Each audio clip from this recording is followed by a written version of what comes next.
Hi everyone, আমি রিঙ্কি আর তোমরা দেখছো শ্রেয়া গুনগুনি ডেলি ব্লগ। তোমাদের জন্য ছোট্ট একটা মিনি ব্লগ নিয়ে চলে এসেছি। আমি এখন আছি ডুয়ার্সের গরুমারা অভয়ারণ্যের ভিতরে, একদম গভীর জঙ্গলের ভিতরে। আর হ্যাঁ, আমি এখন আপাতত 2-3 দিন হয়তো আমি কোনোরকম কোনো ভিডিও পোস্ট করতে পারবো না, কেননা আমি এই জায়গাটাতে এসেছি, নতুন একটা জায়গা, এটা আমি কখনো আসিনি। তো সেই জন্য এই জায়গাটাকে খুব সুন্দর করে অনুভব করতে চাই। তো চলো কিছুটা জঙ্গলের দৃশ্য তোমাদেরকেও দেখাবো।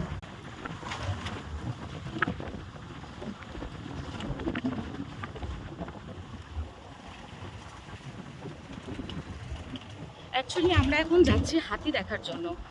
তো একদিক থেকে হাতি একদিকে এসেছে, সেটাই দেখার জন্য আমরা একদম পুরো গভীর জঙ্গলের ভিতরেই ঢুকে গেছি। আর এখন ঘুরিতে বাজে কিন্তু বিকেল 5:30। তো সেই জন্য একদমই অন্ধকারই হয়ে এসেছে, আর এদিকে বৃষ্টিও হচ্ছে খুব বেশ ভালোই